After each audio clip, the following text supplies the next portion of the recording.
It's a big setback for Bangladesh from the ICC. The ICC has rejected Bangladesh's request for a hybrid model, making it very clear that they can choose to play in India for the upcoming T20 World Cup or not be a part of it at all. Bangladesh has been asked to give their final reply by tomorrow. If Bangladesh continues to remain adamant, they're essentially going to be chucked out. They're going to be thrown out of the tournament. They will be replaced by another team, by Scotland. So a no-nonsense approach right now by the ICC. They're making it very clear that the ultimate call is with Bangladesh. But if they're not willing to play in India, there's going to be no plan B, no arrangements or alternate arrangements being made. Nikhilnaz is joining us with more details on this. Nikhil, ultimately, Bangladesh will suffer the consequences of their own decision, of their own actions. That's the message being sent out by the ICC.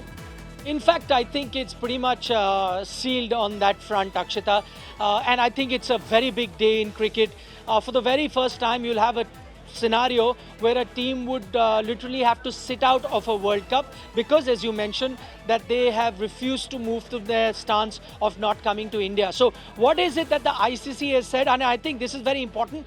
ICC has actually voted against having Bangladesh coming for that T20 World Cup and not playing in India. So ICC has pretty much told Bangladesh, if you don't want to play in India, you're out. They've said it in as many words. I think they've only made one concession, given them about 24 hours to, if they want to change their stance and come and play in India, maybe then they will be allowed to play here, which I don't think will be possible at the moment with the voices that have been coming out of Bangladesh, especially from the government in charge at the moment. Doesn't look like they've changed their stance. So you'll have an unprecedented situation in the history of cricket where a team would have to be, for a lack of a better word, chucked out of a tournament because they refuse to come and play in India. So as I said, these are big developments. If you trace back to what had been happening for the last couple of weeks, there had been frantic negotiations between the ICC as well as the Bangladesh Cricket Board. In fact, an ICC delegation even visited Bangladesh, told them that, listen, there is no way that we can make an exception for you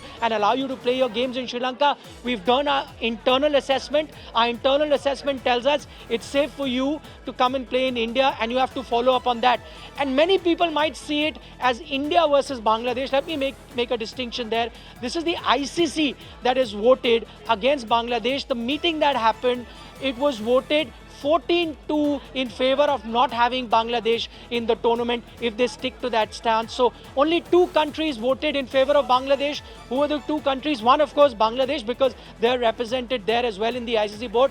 The second permanent member that was there that voted in favor of Bangladesh is, of course, Pakistan. So not Pakistan backed Bangladesh. Only two countries voted in favor, 14 against. So it was a clear-cut decision for the ICC to take. Unfortunate, that you're seeing the sport being marred by politics in this manner, but that's what it is. This is ultimately Bangladesh doing this to themselves by, ensuring they're so adamant and stubborn over not playing in India because of whatever political reasons they have to do so. Now we understand, Nikhil, the ball is still very much in Bangladesh's court. They still have an option that in the next 24 hours they can change their mind. So the ICC is giving them that chance.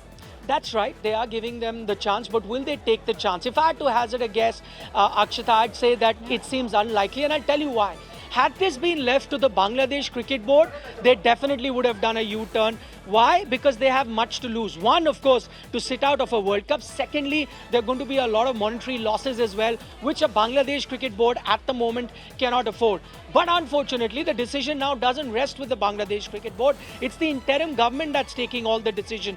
And you got to also see, why is it that the interim government being so stubborn at the moment? Because in another month's time, you're going to be having the elections in Bangladesh. What I have come to learn from people in Bangladesh, speaking to a lot of journalists, the current mood on ground has been that no, we will not go to India, and that's the current mood of the masses there in Bangladesh. Remember, the government only thinks about votes, government only thinks about vote banks. So it then works in their favor to actually do things that the people would want them to do.